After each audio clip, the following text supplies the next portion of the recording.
하나님의 축복이 여러분과 함께 할 줄로 믿습니다. 양옆 앞뒤로 정말 반갑습니다 라고 시작. 그래요. 정말 반갑습니다. 오늘 설교의 제목은 건강한 교회 기둥 같은 성도라는 제목을 가지고 말씀을 전하도록 하겠습니다. 오늘은 특별히 우리 교회가 개척하고 처음으로 임직식이 있는 날입니다. 임직식, 하나님의 직분자를 세운다는 것은 초대교회부터 이어져 있는 아주 교회 큰 행사이고요, 큰 축복입니다. 여러분의 이 임직식이 여러분들 내가 임직해야지 이런 것이 아니라 그걸 떠나서 온 성도가 같이 기뻐하고 축하해주는 여러분이 되시길 바랍니다. 제가 개척하기 전에 2002년도지요. 2002년도에 교회 개척을 꿈을 꾸고 이 거맘쪽 서곶공원이라는 곳이 있습니다. 여러분들도 여기 하시니까 다 아시겠죠? 그때 이제 대흥교회에서 유치부 야외 예보 장소를 갖다가 찾다가 좀 인천 쪽에 공원이 있다는데 너무 좋은 곳이다 그래가지고 장미도 많이 있고 그래서 그쪽에 그래서 답사를 온 적이 있었어요. 유치부 장소. 그래서 서곶공원에서 올라가 보니까는 거기 막 미끄럼틀 이렇게 타는 데도 있고 수영장도 있고 야, 참 좋다라는 생각을 했어요. 그러면서 그 앞에서 이렇게 그 위지 공원 좀 위에 있지 않습니까? 위에서 밑을 쫙 바라봤는데 지역이 너무 좋은 거예요. 그래서 보면서 야, 제가 원래 이 도시 목회보다는 시골 목회를 좀 해보고 싶었거든요. 그런데 서울에서 그렇게 멀지 않은 곳에 그렇게 시골 같은 곳이 있는 줄 몰랐어요. 널리 평야같이 있고 그래서 그쪽을 바라보면 내가 바라봤던 곳이 거맘 쪽이었던 것 같아요. 거맘 쪽이에요. 거맘 쪽이 그 당시에는 아파트 같은 게 지어지지 않았던 시기거든요. 그걸 딱 보면서 저런 데서 목회했으면 참 좋겠다. 개척했으면 좋겠다. 같이 가신 분하고 있을 때 그렇게 얘기를 나눴어요. 내가 나중에 개척한다면은 이곳에 했으면 참 좋겠다라고 했어요. 시간이 오래 지나가지고 개척을 했어요. 개척을 하고 나서 사실 서곶공원이 거기 있는 줄 몰랐어요. 그러다가 성도님들하고 지역 이렇게 탐방하다가 공원이 하나 있다 그러더라고요. 그래서 같이 갔었는데 그곳이 서곶공원이고 내가 섰던 곳이 그곳이더라고요.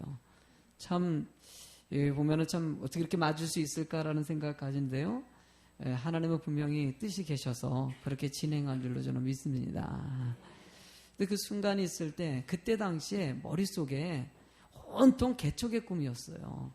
어떻게 하면 개척할까? 그러다가 목사님이 허락을 안 해서 4년간 그래서 2007년도 끝에 이렇게 개척을 하게 됐죠.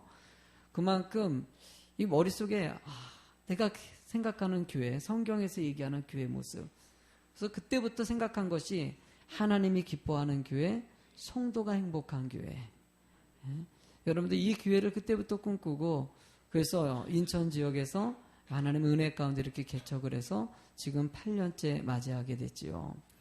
저는 우리 교회가요, 하나님이 기뻐하는 교회가 되길 소망해요. 하나님이 기뻐하는 거. 누가 봐도 정말 말씀 안에서 바로 서 있고, 하는 행동 한 가지 한 가지가 정말 교회 같다라는 소리 듣는 거. 세상에서 교회를 막 비웃고 하지 않습니까? 요즘에는요. 건강한 교회 찾기가 힘들다는 얘기까지예요. 저는 욕심 같아서 우리 교회가 그런 교회 되고 싶어요. 오면은 참 좋은 교회라는 소리 듣고 참 좋은 성도라는 소리 듣고 싶어요. 교회를 그렇게 세우고자 하는 마음가짐이 있지만 두 번째는요, 바로 성도입니다. 어떤 성도를 만나느냐.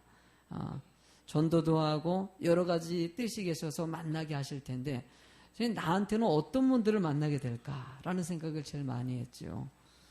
하나님의 은혜로 맨 처음에 한 명도 없어가지고 누구 만날까 했었던 그 순간이 있었지만 가정에서 예배드릴 때 두 가정과 같이 예배드릴 때가 있었지만 하나님의 은혜로 여러분과 이렇게 성전을 짓고 함께 예배드리는 것은 한량없는 하나님의 은혜입니다. 이 은혜를 늘 생각하면서 하나님 정말 열심을 다해서 겸손하게 최선을 다하겠습니다. 오늘 임직한 우리 성도님들, 취임하는 성도님들, 임직 취임을 떠나서 모든 성도님과 한 마음이 되어서 주님이 기뻐하는 교회 만들겠습니다. 요즘에 한 주간 동안 기도하는 제목이 그 제목이에요. 하나님 초심 놓지 않게 해달라고. 사실 모든 목사님들이 제가 임직하는 것 때문에 뭐 신문에서 보기도 하셨고, 그래서 격려라든지 전화 연락도 와요. 때로는 그 전화 속에서, 문자 속에서 이런 얘기를 꼭 넣는 분이 계셔요. 한 두세 분이 그런 걸 넣어놨더라고요. 박 목사 초심 놓지 마. 제가 그런 얘기 해줄 때마다 정말 고맙더라고요. 그래요 목사님, 정말 감사합니다. 저 초심 놓지 않고 처음에 품었던 마음 계속 간직하고 그렇게 목회하도록 최선을 다하겠습니다. 부족함이 많습니다. 그러나 노력하는 자를 하나님이 기뻐한다는 생각 가지고 노력해야 된다는 생각은 늘 놓지 않으려고 그래요. 여러분, 나만 그러는 것이 아니라 여러분들도 함께 그런 마음 되시기 바랍니다. 제가 우리 성도님들과 신방을 간다든지 기도해 줄 때마다 꼭 넣는 단어가 있어요. 어떤 단어냐면 기둥 같은 성도가 되라는 말. 여러분들도 한두 번씩 들어봤을 겁니다. 기둥 같은 성도 되라. 성경 말씀에 보면은요, 오늘 여기 15절의 말씀에 그 내용이 있지 않습니까? 한번 읽어보시겠습니까? 만일 내가 지체하면 너로 하여금 하나님의 집에서 어떻게 행하여야 할지를 알게 하려 하매니 이 집은 살아계신 하나님의 교회요 진리의 기둥의 터니라. 아멘. 진리 안의 기둥이라는 것이에요. 말씀 안의 기둥이 되라는 것. 여러분, 기둥이 어떤 역할을 합니까? 여러분, 기둥은요, 곧아야 됩니다. 삐뚤어 있는 것을 기둥으로 사용할까요? 삐뚤어진 나무는 사용하지 않습니다. 기둥은요, 또 두 가지의 특징은, 두 번째 특징은 튼튼합니다. 튼튼한 걸로 기둥을 해야 됩니다. 세 번째 기둥은요, 주춧돌 위에다가 기둥을 세워야 됩니다. 그냥 놓으면 안 되는 거예요. 마지막으로 제일 중요한 것은요, 기둥이 되려면은요, 잘라져야 됩니다. 그러니까 내가 죽어야지 기둥이 되는 것이에요. 여러분들 이 기둥의 의미를 생각하면서 말씀을 생각해보니까 성도의 모습, 교회의 모습이 이래야 되지 않나라는 생각을 해봤어요. 저는 여러분들 이런 기둥 같은 성도들이 되실 줄로 믿습니다. 첫 번째로 그러면은 무엇을 해요? 바로 교회의 기둥은 곧아야 한다는 것입니다. 바로 선하고 정직한 성도가 되라는 것입니다. 여러분들 이 성도들의 모습을 볼 때마다 참 곧다라고 느낄 때가 있어요. 저는 우리 교회 성도님들 볼 때마다 그런 게 많이 느껴져요.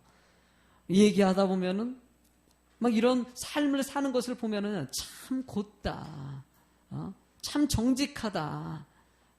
다 그런 건 아닙니다. 부족한 게 있어요. 그래도 그런 하나님을 향한 진실된 마음을 간직하고 이제 애쓰는 손길들이 있어요. 링컨 대통령 이야기를 하지 않습니까? 그분이 쓴 건 아니죠. 그분을 위해서 쓴 책들이 참 많이 있어요. 백악관을 기도실로 만든 대통령 링컨이라는 책이 있거든요. 참 그 책 읽고 나서 많은 감동을 받았어요. 여러 책들을 보면서 이 설교 준비하면서 링컨이 떠오르더라고요. 그 책을 이렇게 뒤적이다 보니까요, 거기 밑줄 친 내용 중에서 링컨의 얘기가 있습니다. 링컨이 이 청소년 시절, 청년기죠. 젊었을 때 점원으로 일했던 시절이 있었는데, 점원으로 일하다가 나중에 결산을 했는데 6센트가 남는 것이에요. 6센트가 남아가지고 이게 왜 남을까? 한참 생각해봤어요. 보니까는 계산을 혹시나 잘못하지 않나 생각해보니까 가만히 유치해보니까 낮 시간에 나이 드신 노인분이 한 분 오셨는데 그분에게 거실로 줬을 때 8센트를 줘야 되는데 2센트 준 것 같은 생각이 드는 거예요. 그것만이 딱 떠오른 거 보니까 거기서 내가 실수했나 보다. 그 저녁 늦은 시간인데도 불구하고 6센트를 들고 그 노인분을 멀리 있는데도 불구하고 찾아갔어요. 찾아가가지고 제가 오늘 낮 시간에 물건을 사러 왔을 때 혹시 2센트만 주지 않았냐고. 노인분이 주머니를 뒤적뒤적 해보니까 2센트만 있는 거예요. 그러네요. 그런데 그것 때문에 이 늦은 시간에 여기까지 왔냐고 그랬더니 우리가 저는 하나님 믿는 사람인데 하나님은 정직한 자를 기뻐하신다고. 내가 실수한 거 아니냐고. 빨리 그 즉시 돌려줘야 된다는 생각이 들어가지고 그냥 빨리 이렇게 왔습니다라고 얘기하면서 전해줬다고 합니다. 보통 사람 같은 경우는 웬 떡이야? 남네? 이런 생각을 먼저 가질 텐데 그 순간에서도 혹시나 내가 실수한 것이 없는지 생각하는 이 링컨의 모습. 루즈벨트 대통령은요, 링컨을 향해서 이렇게 얘기해서 철저하게 성경적으로 산 사람이다라고 얘기했어요. 여러분들, 저는 그 소리가 참 듣기 좋습니다. 성경적으로 살고 있다고 얘기 듣는 거. 여러분들도 그런 소리 들어봤습니까? 사실 어저께 그 책을 읽으면서요, 그 소리를 내가 듣지 못해 봤어요. 목사 같다는 소리는 들었는데 참 성경적으로 사시는군요. 난 우리 예수비전교회가요, 그런 소리 듣는 교회가 됐으면 좋겠어요. 여러분, 시편 45장 13절의 말씀에 같이 읽어볼까요? 내가 공의로 그를 일으킨 자리라. 그의 모든 길을 곧게 하리니 그가 나의 성읍을 건축할 것이니라 라고 얘기하나. 여러분, 우리는 곧는 자가 되길 원하신다는 거예요. 곧은 자를 통해 가지고 하나님의 뜻이 이루어진다는 것입니다. 또 시편 84장 11절 말씀 읽어볼까요? 여호와 하나님은 정직히 행하는 자에게 좋은 것을 아끼지 아니할 것이라. 정직한 삶을 살아가는 사람들이 아끼지 않고 주신다는 것이에요.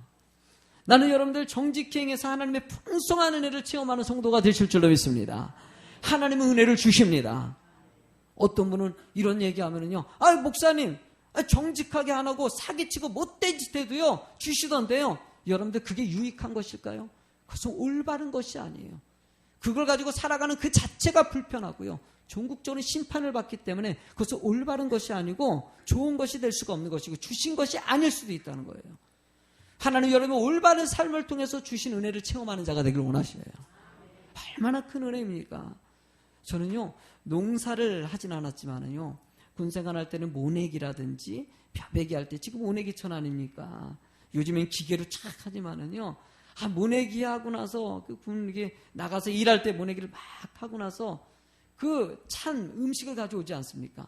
그거 먹어보셨습니까? 얼마나 맛있는지 모르시죠? 안 해봤나 보네요. 예, 먹어보셨어요? 이야, 진짜 맛이, 이게 여러분들 눈빛이 경험을 안 해봤어요. 딱 경험한 사람은 이러는데 이 표정이 없네. 이게 지금 나는 안 해봤다는 거, 안 해봤다는 거. 근데 여러분들 일을 열심히 하고 나서 음식을 먹잖아요. 얼마나 맛있고 얼마나 기분이 좋은지 몰라요. 여러분, 일 안 하고요 먹는 음식은요, 나는 요즘에요 뜨는 프로가 있대요. 뭐냐면 먹방 프로. 들어보셨습니까? 이 먹방이라고요, 이게 혼자, 여러분들 홀로 가구가 지금 엄청 40%가 넘어가고 있다고 합니다. 혼자 너무나 외롭다 보니까는요, 텔레비전 안에서 먹는 걸 맛있게 먹는 걸 보여주는 거예요. 그러니까 혼자 먹기 외로우니까 먹으면서 그 프로 보면서 먹는 거예요. 참, 나는 그것 때문에 그게 이렇게 이게 맞는 거라고 합니다. 그래서 많은 사람들이, 혼자 있는 사람들은요, 텔레비전 막 채널 돌려가면서, 많잖아요. 채널 몇 100개 되니까 막 돌려가면서 먹는 프로 딱 보고 놓고 그때 밥 먹는 거예요. 외로우니까. 여러분들, 그러면 교회를 오지. 교회 오면 늘 우리 딸마다 오세요. 점심마다 밥 먹죠. 같이 어울리죠. 왜 여러분들 교회 다니면 외롭지 않아요? 여러분들, 뭔가 열심을 다해서 먹으면요 기쁨이 있는 것이에요. 여러분들의 인생에도요 대가 있는 삶을 살아가십시오. 뭔가 의미 있는 인생을 살아가는 것은 큰 축복이라는 것이에요. 우리 인생에 그렇게 진실된 모습, 정직한 모습이 나오는 것. 여러분, 완벽한 사람이 없는 것 같이 다윗도요, 여러분 가늠한 사람이 아닙니까? 모세는요 살인자였지 않습니까? 야곱은요 속이는 사람이었고 부족한 분들도 불구하고 그분이 하나님의 위대한 인물이 된 것은요, 하나님 앞에 회개하고 정직한 인생을 살기 위해서 애를 썼기 때문이에요. 애 쓰실 줄로 믿습니다. 애를 써가지고 조금 더 어제보다 오늘이 좀 나아지고요, 내일이 좀 더 착해지고요, 좀 일어나는 것이에요. 다윗이 여러분들 자신이 모든 죄를 짓고 나서 회개하면서 시편 51장 1절에 10절에 이렇게 얘기합니다. 하나님이여, 내 속에 정직한 마음을 창조하시고 내 안에 정직한 영을 새롭게 하옵소서. 하나님께서는 정직한 자를 원하신다는 것이에요. 나는 여러분들의 인생이 이런 곱고 정직한 자가 될 줄로 믿습니다. 두 번째로 알아야 것은요, 교회의 기둥은 견고해야 된다는 것입니다. 바로 담대해야 된다는 것이에요. 여러분들, 이 권투 선수 있지 않습니까? 이런 아주 프로 권투 선수랑 연예인 출연에 한번 나온 적이 있었는데, 그 연예 출연에 나와가지고 이제 연예인은 여기다 이렇게 마스크를 갖다 낀 거예요. 이렇게 막 보안장치를 하고. 이제 같이 이제 연습으로 권투적이를 하는데 이 프로 선수가 그 썼는데도 불구하고 한 대 이렇게 딱 여길 쳤어요. 그랬더니 바로 다운이 돼버리는 거예요. 이걸 썼는데도. 그러고 나서 일어나면서 안 하겠다고. 여러분들, 권투 선수 이 훈련된 이 주먹은요, 엄청 힘이 있습니다. 그런데요, 12라운드까지 권투 선수끼리 싸울 때 한 방 맞고 쓰러집니까? 안 쓰러집니까? 웬만하면 안 쓰러져요. 맞아도요, 또 하고 막 하고요. 왜요? 서로 훈련이 되어 있기 때문이에요. 훈련된 사람은요, 아무리 때려도요, 쓰러지질 않아요. 영적인 일에는 정말 중요합니다, 여러분. 세상에 유혹이 있어요, 없어요? 시험이 있어요, 없어요? 여러분, 우리는 믿음 지키는 게 제일 중요하다고 얘기하지 않습니까? 순간순간 여러분들의 믿음을 연약하게 만드는 시험이었을 때 강한 사람이 되실 줄로 믿습니다. 이런 강한 사람이 교회를 건강하게 세워가는 것이고요. 하나님의 뜻을 이룰 수 있는, 하나님의 교회의 뜻을 이룰 수 있는 진정한 기쁨이 이곳에 있게 하신다는 거예요. 여러분들, 여호수아가 가나안 땅에 들어가기 직전에 너무나 두려웠어요. 너무나 두렵다 보니까 하나님은 그를 향해서 여호수아서 1장 7절에 이렇게 얘기합니다. 같이 읽을까요? 오직 강하고 극히 담대하여 나의 종 모세가 내게 명령한 그 율법을 다 지켜 행하고 우로나 좌로나 치우치지 말라. 그리하면 어디로 가든지 형통하리라. 할렐루야. 여러분, 형통함의 축복이 임할지어다. 여러분들, 말씀 중심으로 살아가는 사람에게 형통함이 임한다는 것이에요. 여러분, 여호수아의 특징을 보십시오. 광야 40년 동안 그는 리더자였습니다. 전쟁에 나가서 승리한 경험을 갖고 있는 사람이에요. 나름대로 경험과 모든 것을 다 가지고 있었는데 막상 가나안 땅에 들어가기 직전에 그는 두려워합니다. 여호수아서 1장에 두려워하지 말라는 말이 계속 반복된다는 것은 여호수아가 그만큼 두려워했다는 것이에요. 그럴 때 주님께서는 뭐라고 얘기합니까? 말씀을 묵상하고 좌로나 우로나 치우치지 말고 오직 주님만 바라보라. 그때 힘을 주신다는 거예요. 저는 여러분들이 주님을 통해서 힘을 얻는 자가 되실 줄로 믿습니다. 세상 것 바라봤는데 낙심될 때가 얼마나 많이 있습니까? 그게 힘이라고 생각했는데 오히려 그것이 여러분들을 망가뜨리는 경우가 얼마나 많이 있습니까? 권력이 그렇지 않습니까? 난 정치인들 볼 때마다 참 안타까워요. 그거 되려고 속임수도 쓰고 뇌물도 먹고 위에 올라가가지고 종국적으로는 비참하게 퇴진돼 버리는 사람들의 모습을 보지 않습니까? 망신이 됩니다. 망신이. 어느 순간에 많은 사람들이 존경했는데 뇌물 한번 받은 것 때문에 온 국민의 손가락질이 되지 않습니까? 전두환이라는 분은 난 너무나 불쌍한 것 같아요. 왜 그렇게 인생을 삽니까? 나는요, 차라리 욕 안 먹고요, 여러분들 행복하게 살았으면 돈이 없더라도 온 국민이 다 욕을 하는 사람 아닙니까? 권력이 그런 것이에요. 권력 손잡으면 뭔가 대단한 사람 될 것 같은데 어느 순간에 조롱거리게 되고. 여러분, 종국적으로 실패 인생 아닙니까? 물질 있으면 행복할 줄 알았는데 물질 있는 사람들이 행복한 사람 얼마나 됩니까? 하나님은 여러분들의 진정한 힘의 원천이 하나님을 통해서 온다는 거예요. 평안을 너에게 주노라. 항상 기쁨이 있게 하시고 항상 감사가 있게 하여 주시고 그 동행하는 주님의 은혜가 여러분들에게 임하길 간절히 소망합니다. 우리가 세 번째로는요, 교회의 기둥은 주춧돌 위에 있어야 한다는 거예요. 주춧돌 위에 세워질 때 기둥이 힘을 받는 것이에요. 그냥 받지는 않는다는 것이에요. 이게 뭘 얘기하니까 말씀 중심 안에 세워져야 된다는 거예요. 한국의 교회가 말씀이 중심이 되길 소망해요. 이 중심, 제가 개척하면서도요, 이 소망 한 가지, 말씀이 중심이 되는 교회. 제가 설교할 때마다 딴 얘기, 그래도 실수가 많지만은 그래도 애를 쓰는 것은 말씀이 중심이 된 교회 만드는 거예요.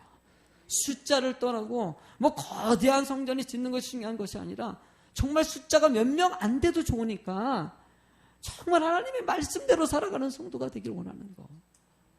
여러분들, 왜 종교개혁이 일어났습니까? 교회가 타락할 때 종교개혁이 일어난 거예요. 어느 순간에 신부라든지 성전을 짓는데 돈이 모자르니까는요, 교회에서 면죄부를 팔았어요. 면죄부를. 면죄부가 뭡니까? 이미 죽어있는 부모님들이라는 이런 사람들이 돈을 갖다 헌금하면은 그 사람이 천국 간다는 거예요. 죄 용서받는다는 것이. 돈으로 모든 것이 해결된다는 거예요. 당시에 있는 말 중에서는 여러분들 금화를 갖다가 헌금통에 딱 집어넣어가지고 그 금화가 떨어져가지고 땡그랑 소리가 나면은 죽은 부모가 천국으로 간다는 거예요.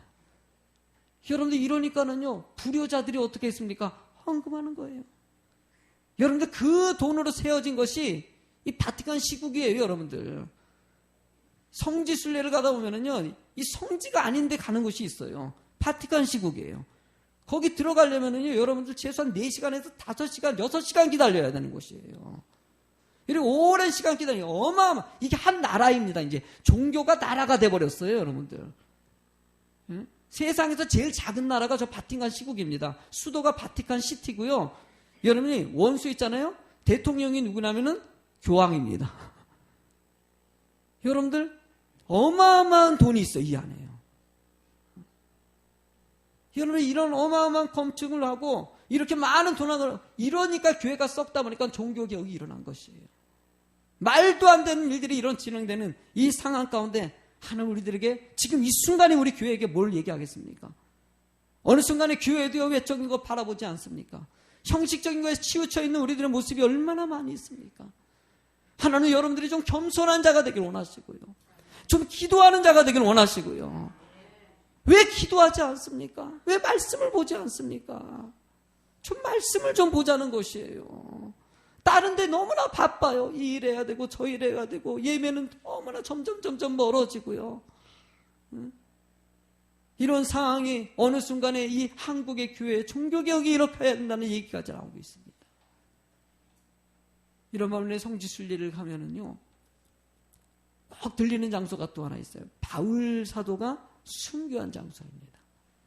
바울 사도가 순교한 장소가 있는데 이 바울 사도가 목이 잘려가지고 순교를 했거든요. 이 포인트 자막이 지금 잘못 띄었는데 맨 처음에 이 천국으로 올라가는 이 계단이 있어요. 이게 천국 계단 교회라고 있는데 이 천국 계단 교회가 바울 사도가 순교한 그 감옥 거기서 목에 잘려 죽었거든요. 바울 사도는 로마 시민권이 있어가지고 이 베드로는 십자가상을 했는데 로마 시민에 대해서는 십자가형을 못하게 돼 있었어요. 그래서 목을 잘라서 죽었죠. 주의 복음을 지키기 위해서 여러분들 디모데후서가 바울 사도가 마지막 죽기 전에 이 말을 한 것이에요. 교회가 기둥 같은 교회가 돼야 된다라는 이 얘기하면서 이 감옥석인데 이 감옥석에 안 가보지 저 감옥이요. 저기 지금 오늘 좀 밝게 돼 있잖아요. 근데 실제로 깜깜합니다. 지하예요. 너무나 침침하고요. 그리고 온도차가 되게 심하거든요. 낮 기온차가. 근데 거기가 그대로 그러니까 저녁에는 엄청나게 춥고요. 낮에는 또 덥덥밖에 습hit하고요. 벌레들이 있고요. 그 안에서 죽어간 사람이 한둘이 아니에요. 바울도 육적인 이 연약함이 있어서 힘들다 보니까는요. 모든 사람들에게 빨리 와라. 내가 누구도 보고 싶다. 막 이런 얘기를 하면서 요청을 하는 장면이 나오지 않습니까? 여러분이 로마 감옥 속에서 그렇게 마지막 순간 보낼 때도요. 바울이 추구한 것은 교회가 온전히 세워지는 거예요. 진리가 바로 서기를 원하는 그 마음. 여러분 이게 바로 그 감옥 앞에 있는 이 민의로 만든 성소입니다. 하나님 앞에 그 안에서 거기서 예배 드릴 수 있도록. 이러고 나서 밖에를 딱 나오잖아요. 밖에 나오면은요, 거기에 뭐가 있냐면은 성 베르나드로 이 성이 있고 그 안에 성 베르나드로 이 비석인데 이 사람이 어떤 분이냐면요, 이 1000년 전에 철저하게 하나님 말씀 중심으로 살았던 사람이에요. 너무나 그래서 성 베르나르도라는 성자가 붙을 정도로 신실하게 하나님만 붙잡고 살았던 사람이에요. 근데 이 성 베르나르도가 여러분 이 지역에 왔는데 어느 날 잠을 자는데 별들이 쫙 올라가는 환상을 봅니다. 그래서 이유를 물어봤더니만은 여러분 바울 사도가 순교한 그 정소가 당시에 이 디오클레티아누스 황제라는 사람, 디오클레티아누스 황제라는 사람이 이 목욕탕을 갖다가 어마어마하게 큰, 우리가 상상을 초월하는 겁니다. 뭐 몇천 명이 들어가는 목욕탕을 만드는데 크리스찬들을 사용한 거예요. 크리스찬 1만 명을 동원해가지고 그 목욕탕을 만든 거예요. 목욕탕 다 짓고 나서 1만 명을 갖다가 죽인 장소가 바로 또 로마가 지금 바울 사도가 순교한 장소라고. 그 어마어마한 사람들이 순교당한 장소에서 그 성 베르나르도가 기도를 하고 예배를 드리는데 환상 가운데 별들이 올라가는 것을 보게 된 거예요. 그래서 여러분들 거기에 그 바울 그 성전에 딱 보면은 천정에 별들이 그걸 상징하기 위해서 무수하게 별들이 천정에 있다고 합니다. 무수하게 별들이. 그것을 갖다 상징하기 위해서 안에다가 별을 갖다 이렇게 많이 반짝반짝 해놓은 거예요. 저기 위에 있는 거 반짝반짝 별들이 있잖아요. 점점 있는 거 있잖아요. 이게 별들을 상징하는 것이에요. 이게 당시에 순교해서 올라간 사람들을 상징하는 것이죠. 저게 내가 사진을 안 찍어가지고 딴 사람이 찍어가지고 저래요. 언젠간 저도 갈 날이 오겠죠. 여러분들 저 보면은 우리의 인생이 그렇습니다. 저는 여러분들이 저런 별과 같은 인생이 되길 원합니다. 별과 같은 인생이 돼서 하나님의 은혜를 잘 간직하고 말씀을 잘 지켜가지고 끝까지 어떤 유혹에서도 쓰러지지 않고 주의 진리를 지킬 수 있는 성도가 되는 거예요. 저는 우리 예수 비전교회가 그런 의미를 갖고 살아가길 소망하는 거예요. 성 베르나르도가 거기서 환상을 보고 나서 그가 쓴 이 찬양이 있습니다. 찬송가 85장인데요. 이 찬양이 뭐냐면은 구주를 생각만 해도 이렇게 좋거든 주 얼굴 배울 때야 얼마나 좋을. 그러니까 성 베르나르도가 당시에 순교하는 분들을 향해서 느낌을 쓴 거지요. 주 얼굴 뵐 때 지금은 힘들고 지금은 이렇게 핍박이 있지만은 천국의 소망이 있으니까 내가 너무나 기쁘다는 거예요. 우리가 주님 은혜에 있기 때문에 우리 기뻐함을 늘 고백하고 살아가는 여러분이 되시기 바랍니다. 여러분들의 에베소서 2장 22절의 말씀을 한 번 더 읽어볼까요? 시작. 너희도 성령 안에서 하나님이 거하실 처소가 되기 위하여 그리스도 예수 안에서 함께 지어져. 여러분들이 이게 무슨 뜻이냐면요, 성소가 지어져 간다는 것은요 점진적으로 교회가 부흥한다는 것이에요. 교회는요 점점 나아지는 것이 교회 모습입니다. 아멘. 교회는 하나님의 은혜 가운데 성장해서 가야 되는데 한국교회가 정체되어 버렸어요. 더 이상 성장이 없다라는 얘기를 해요. 여러분들 그러나 성장합니다. 주의 성도는 믿음이 성장하고요, 수적으로도 성장하고요, 이 지역이 영적인 성령의 부흥동이 일어날 줄로 저는 믿습니다. 이 일을 하나님은 누군가를 해야 되고 어떤 교회는 그 일을 감당해야 돼요. 저는 예수비전교회가 이 일을 감당하는 교회가 되길 소망하는 거예요. 그래서 바울 사도가 오늘 본문의 말씀 디모데전서 3장 15절 디모데에게 이렇게 얘기하는, 만일 내가 지체하면 너로 하여금 하나님의 집에서 이렇게 행하여야 할지를 알게 하려 하매니 이 집은 살아계신 하나님의 교회요 진리의 기둥과 터니라. 너희가 섬기는 그 교회가 살아계신 하나님이 함께하는 교회라는 것이에요. 생명력 있는 것은요 다 나아지게 돼 있어요. 또 다른 열매를 맺는 교회가 된다는 것이에요. 저는 예수비전교회가 열매 맺는 교회 되길 소망하는 거예요. 여러분들도요 성령의 9가지 열매, 죽어가는 영혼들을 복음화시키는 구령의 열정이 여러분들 속에서 있어야 되는 거예요. 여러분 우리 잠자지 맙시다. 고인물이 되지 맙시다. 하나님이 이 시대에 다시 일어나기를 원하셔요. 성도들이 좀 깨닫고 지금 의미 없는 것에 시간 낭비 좀 하지 말고 좀 교회 안에서도요 갈등하지 마세요. 아까 같이 좀 강한 믿음에 대해서 시험에도 좀 들지 마세요. 아멘. 시험 들지 말고, 이런 사람 저런 사람이 있을 수 있고요, 여러분 힘든 일도 있고요, 오해도 받을 수 있고요. 교회 안에서 오해 제일 많이 받는 사람이 누굴 것 같아요? 접니다. 저예요. 저는요 여지껏 욕을 안 먹은 적이 없어요. 그걸 갖다 또 은혜 가운데 전달해 주는 분도 계셔요. 그래가지고 목사님 누가 이렇게 생각한대요 뭐 얘기하면 감사합니다. 감사합니다. 그래요, 뭔가 이유가 있겠죠. 속상한 일이 있나 보네요. 그럴 수 있어요. 그런 일, 뭔 일이 있어요. 지금 그 집이요. 아 그래요? 그 기도해 주는 것이에요. 근데 여러분들 열심히 일하는 사람이 욕도 먹어요. 욕 안 먹는 사람 특징이 뭔지 아십니까? 일 안 하는 사람. 일 안 하는 사람 절대 욕 안 먹습니다. 여러분들 부탁합니다. 욕 좀 먹으세요. 제발 좀 욕 좀 먹으세요. 저 교회 일하다가 욕 좀 먹으세요. 여러분 성경에 엘리야가 그렇고 예레미야가 그렇고 다윗이 그렇고 바울이 그렇고 베드로가 그렇고 욕 엄청 먹었던 사람이에요.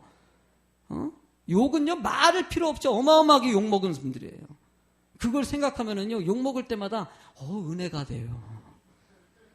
은혜가 돼요. 이야.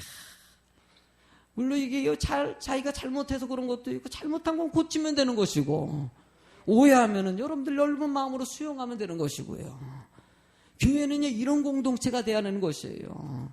완전한 게 혹시나 와가지고 가끔 상담하는 분이 있어요. 목사님, 제가 저쪽에서 어떤 분 때문에 시험 들어서 이 교회로 오려고 그러는데요. 거기 다니세요. 여기 똑같아요. 똑같아요. 다른 거 없어요. 여기도 또 그런 사람이 있어요. 거기서 피해서 왔죠. 여기 더 센 분이 있을 수도 있어요. 늘 목사도 마찬가지고 목사들 성도님들 보면은 힘들게 만드는 성도도 있고요. 그분이 어려울 때 믿음이 연약해지면 힘들게 하는 거예요. 그걸 받아들일 수 있어야 되죠. 기다릴 수 있어야 되죠. 그렇다고 해서 저 집사만 없으면 그 집사님 가면 더 센 분 와요. 원리 하나님은요 그런 거 보지 말고 그냥 우리는 말씀 중심으로 가리키는 자가 오직 주님만 바라보면 되는 거예요. 여러분들 마태복음 16장 18절 말씀을 읽어볼까요? 시작. 내가 내게 이르노니 너는 베드로라. 내가 이 반석 위에 내 교회를 세우리니 음부의 검새가 이기지 못하리.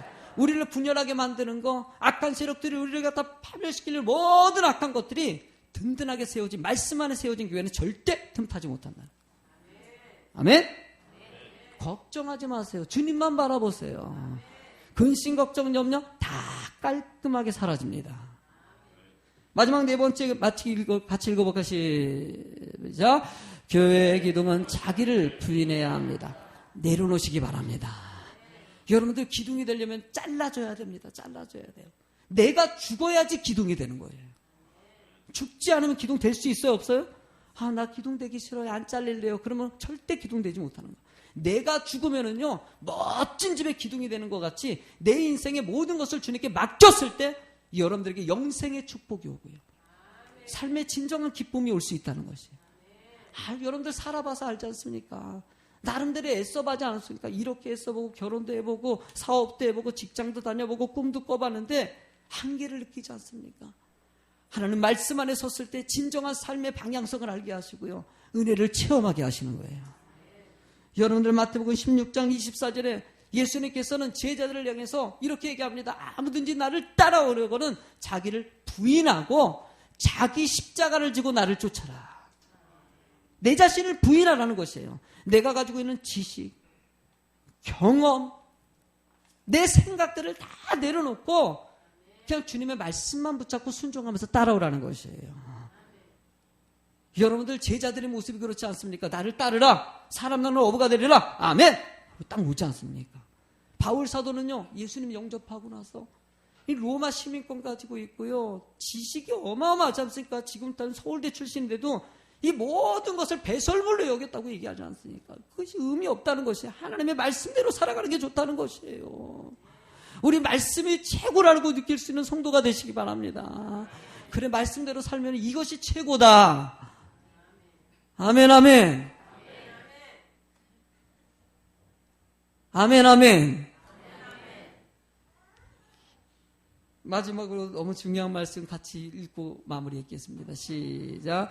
내가 그리스도와 함께 십자가에 못 박혔나니 그런즉 이제는 내가 사는 것이 아니요 오직 내 안에 그리스도께서 사는 것이다. 이제 내가 육체 가운데 사는 것은 나를 사랑하사 나를 위하여 자기 자신을 버리신 하나님의 아들을 믿는 믿음 안에서 사는 것이다. 앞에 있는 말씀을 한번 보여주시겠습니까? 여러분들 내가 사는 것이 아니요 오직 내 안에 누가? 그리스도께서. 따라합시다. 내 안에 그리스도께서 사신다. 내 안에 그리스도, 성령님이 내 안에서 사신다. 성령님이 여러분들 이끌어 가신다는 거예요. 그 다음 말씀의 끝에는 뭐라고 얘기합니까? 그 아들을 믿는 믿음 안에서 사는 것이다. 우리는 믿음으로 사는 사람이에요. 아멘? 믿음으로 살아가는 거예요. 다 다른 것이 아니라 오직 예수 그리스도를 믿는 것이 나의 힘이 된다는 것이에요. 돈이 아니라, 명예가 아니라, 가족이고 자녀이고 이런 것이 아니라 믿음이 힘이라는 것이에요. 나는 여러분들이 이런 고백이 나올 줄로 믿습니다. 나는 믿음으로 산다. 나는 믿음으로 산다. 양옆으로 한번 고백해 주십시오. 나는 믿음으로 삽니다. 제발 좀 고백 좀 해주세요. 나는 믿음으로 삽니다. 우리 믿음으로 삽시다. 믿음으로 살아서 세상 것 좀 내려놓고요. 여러분들의 삶에 이런 고백이 늘 고백되어지는 성도가 되길 주의 이름으로 축원합니다.